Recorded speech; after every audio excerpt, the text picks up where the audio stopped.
We'll walk through the steps to crop images, including some advanced cropping features that Canva offers. Start by adding an image to your Canva document. You can find one using the Elements tab or by uploading your own. Click and drag the image into your design.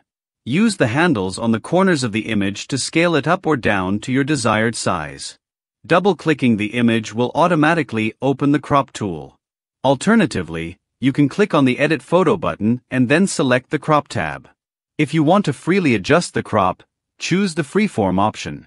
This allows you to move the corners of the crop box independently, giving you full control over the crop size and shape. You can also select a fixed aspect ratio. This will lock the crop to the selected ratio, and you can scale it up or down as needed. Move the image within the crop box to get the desired composition, and adjust the crop corners as needed. Once you're happy with the crop, click outside the crop box to apply it.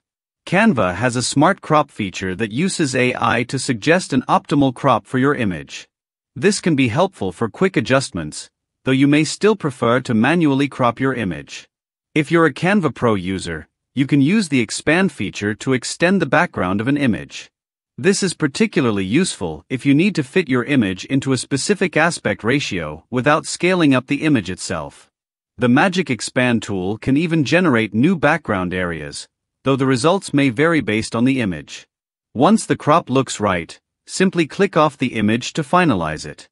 Your image will now be cropped to the selected dimensions. If you need to fit an image into a specific ratio and don't want to scale the image, use the Magic Expand feature to add more background. This tool uses AI to fill in the gaps, although results can vary depending on the complexity of the background.